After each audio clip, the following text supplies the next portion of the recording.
Welcome to our voice. నేను journalist నవత. Iran Israel మధ్య మళ్ళీ ఉద్రిక్తతలు పెరుగుతున్నాయి. ఇరాన్ న్యూక్లియర్ సైట్స్ ని టార్గెట్ గా చేసుకుని ఇజ్రాయెల్ భారీగా విరుచుకుపడింది. దాదాపు 200 యుద్ధ విమానాలతో అక్కడి న్యూక్లియర్ కాంప్లెక్స్ ని ధ్వంసం చేసింది. దీంతో రెండు దేశాల మధ్య మళ్ళీ యుద్ధ వాతావరణం నెలకొంది. అయితే ఇరాన్ తో వచ్చిన సమస్య ఏమిటి? ఆ దేశానికి న్యూక్లియర్ పవర్ వస్తే ఏం జరుగుతుంది ఇప్పుడు తెలుసుకుందాం.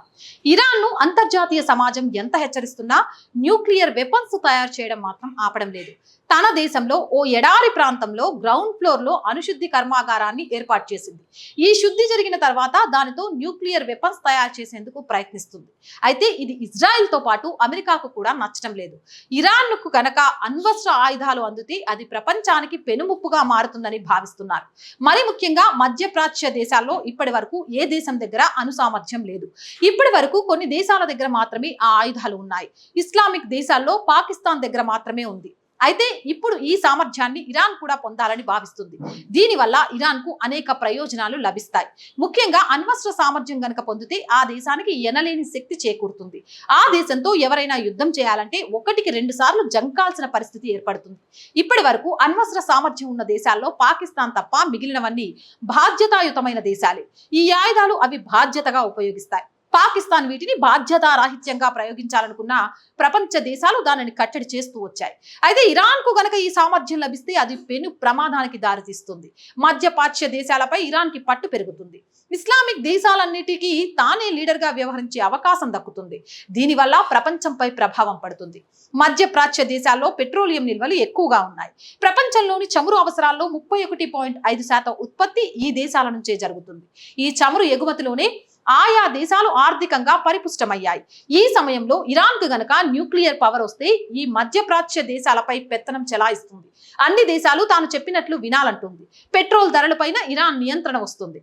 తద్వారా ప్రపంచంలో చమురు ధరలు భారీగా పెరుగుతాయి. అమెరికా లాంటి దేశాలకు చమురు సరఫరా పూర్తిగా ఆపివేసినా ఆశ్చర్యపోనక్కర్లేదు. అదే జరిగితే అగ్రరాజ్యం ఆర్థికంగా దెబ్బతింటుంది. అదే జరిగితే ప్రపంచం మొత్తంలో ఆర్థిక పరమైన అస్థిరతలు ఏర్పడతాయి. దీంతో పాటు ఇజ్రాయెల్ ని నాశనం చేసే వరకు వదిలిపెట్టదు. ఆ దేశంపై తొలి అణుబాంబు ప్రయోగించినా ఆశ్చర్యపోనక్కర్లేదు. అందుకే ఇజ్రాయెల్ ఇప్పుడే జాగ్రత్త పడుతుంది. ఇరాన్ కు న్యూక్లియర్ పవర్ అందకుండా చూసుకుంటుంది. ఇందుకు అమెరికా కూడా సహకరిస్తుంది. ఇరాన్ పై దాడులు చేస్తుందన్న విషయం అమెరికాకు ముందే తెలుసు. అందుకే దాడికి ముందు రోజే ఇరాన్ లో ఉన్న అమెరికన్లను వెనక్కి రప్పించుకుంది. ఇక ఈ యుద్ధం ఇప్పుడిప్పుడే మొదలైంది. ఇజ్రాయెల్ దాడి తర్వాత ఇరాన్ సైతం ప్రతి దాడికి దిగింది. దీంతో మధ్యప్రాచ్యంలో ఉద్రిక్త వాతావరణం నెలకొంది. ఈ దేశాల్లో ఎప్పుడు యుద్ధ వాతావరణమే ఉంటుంది. అమెరికా, రష్యాలు ఇక్కడ తమ ఆధిపత్యం కోసం ప్రయత్నాలు చేశాయి. ఫలితంగా ఉగ్రవాదం పుట్టుకొచ్చింది.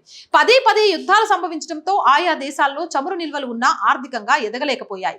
సిరియా, యోమోన్, లెబనాన్ వంటి దేశాల నుంచి ప్రజలు ఇతర దేశాలకు వలస వెళ్తున్నారు.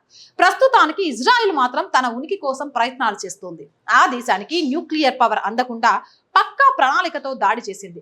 ఇరాన్ పై దాడులకు ముందు మొసాద్ రంగంలోకి దిగింది. ముందుగా ఎయిర్ డిఫెన్స్ సిస్టమ్ ను దెబ్బతీసేందుకు మొసాద్ సీక్రెట్ ఆపరేషన్లు నిర్వహించింది. దీంతో ఇజ్రాయిల్ ఎయిర్ స్ట్రైక్ చేయడానికి ఈజీ అయింది.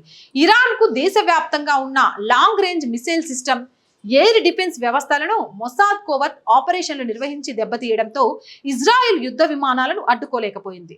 ఇక ఆపరేషన్ రైజింగ్ లయన్ లో భాగంగా ఇరాన్ పై దాడికి ఇజ్రాయెల్ నుంచి భారీ ఎత్తున ఫ్లైటర్ జెట్లను పంపింది. ఇజ్రాయెల్ ఎయిర్ ఫోర్స్ లో ఫైటర్ జెట్లు, రిఫ్యూయర్లు, నిఘా లాంటి విమానాలన్నీ కలిసి 200 యుద్ధ విమానాలు 100 టార్గెట్లపై దాడులు చేశాయి. ఇందుకోసం 330 బాంబులు, మిసైల్స్ ని వాడారు. ఈ దాడుల్లో Iran army chief Bagheri, IRGC chief Hossein Salami సహా పలువురు జనరల్స్ హతమయ్యారు. దీంతో పాటు న్యూక్లియర్ సైట్స్ పై జరిగిన దాడుల్లో Iran nuclear scientist doctor Fereydoun Abbasi, ఆయన భార్య, పిల్లలు మరణించారు. ఇక షాహిద్ బెష్తి యూనివర్సిటీలో nuclear engineering faculty dean doctor Abdul Hamid మౌన్ షహర్ తో పాటు అదే college professor Ahmad Reza Zolfaghari ఉన్నారు. ఇరాన్ లోని న్యూక్లియర్ సైట్స్ నే మెయిన్ టార్గెట్ గా ఇజ్రాయెల్ దాడులు చేసింది. వీటిలో చాలా ఇంపార్టెంట్ అయింది నంతాజ్ యురేనియం శుద్ధి కేంద్రం. ఈ కాంప్లెక్స్ ఇన్ఫాహాన్ ప్రావిన్స్ లో 1,00,000 చదరపు మీటర్లో విస్తరించి ఉంది. యురేనియం ను క్లీన్ చేసే వేల కొద్దీ సెంట్రిఫ్యూజులు ఇక్కడ ఉన్నాయి. ఇవి ఇజ్రాయెల్ సహా వెస్ట్రన్ కంట్రీస్ ని ఆందోళనకు గురి చేస్తుంది. వీటిపై ఇజ్రాయెల్ జరిపిన దాడుల్లో ఎంతవరకు నష్టం జరిగిందన్నది ఇంకా తెలియాల్సి ఉంది. ప్రస్తుతం ఇరాన్ ఇజ్రాయిల్ మధ్య జరుగుతున్న యుద్ధంలో చాలా మంది భారతీయులు ఇజ్రాయిల్ నే సపోర్ట్ చేస్తున్నా, కొంతమంది మతోన్మాదులు మాత్రం ఇరాన్ కు మద్దతు ఇస్తున్నారు. అయితే ఇరాన్ ఎప్పుడూ భారత్ కి అనుకూలంగా వ్యవహరించలేదు. ఆర్టికల్ 370 రద్దు, సిఏఏ అల్లర్ల సమయంలో భారత్ ని తీవ్రంగా వ్యతిరేకించింది ఇరాన్. అంతేకాదు పాకిస్తాన్ కి ఎన్నోసార్లు బహిరంగ మద్దతు ప్రకటించడమే కాకుండా ఆ దేశానికి ఆయుధాలను సైతం సరఫరా చేసింది. 2020 ఢిల్లీ అల్లర్లలో హిందువులది తప్పు అని ఆయాతొల్లా ఖొమేనీ విమర్శించారు. అటువంటి దేశాన్ని మనం సపోర్ట్ చేయడం ఎంతవరకు సమంజసమో మీరే నిర్ణయించుకోండి. మరి ఈ వీడియోపై మీ అభిప్రాయాన్ని కామెంట్ సెక్షన్ లో తెలియజేయండి. మోర్ వీడియోస్ కోసం ఛానల్ వెంటనే సబ్స్క్రైబ్ చేయండి. చాలా మంది ఆర్ వాయిస్ ఛానల్ ని చూస్తున్నారండి, బట్ సబ్స్క్రైబ్ చేయడం మర్చిపోతున్నారు. So please subscribe our channel. మీరు చేసే ఒక్కొక్క సబ్స్క్రిప్షన్ ఆర్ వాయిస్ బలం. అంతేకాదు ఆర్ వాయిస్ కుటుంబం 3 లక్షలు అవ్వాలని కోరుకుంటున్నాం అతి త్వరలో. అలా అవ్వాలి అంటే మీ చేతుల్లోనే ఉంది, సబ్స్క్రిప్షన్ రూపంలో. అలాగే కంటెంట్ ని లైక్ చేయండి, షేర్ చేయండి. వీడియోస్ వైరల్ గా మారడం ద్వారా మనం బ్రేక్ ఈవెన్ కి చేరుకోవడంతో పాటు మంచి మంచి కంటెంట్ అందరికి వెళ్ళడానికి ఉపయోగపడుతుంది.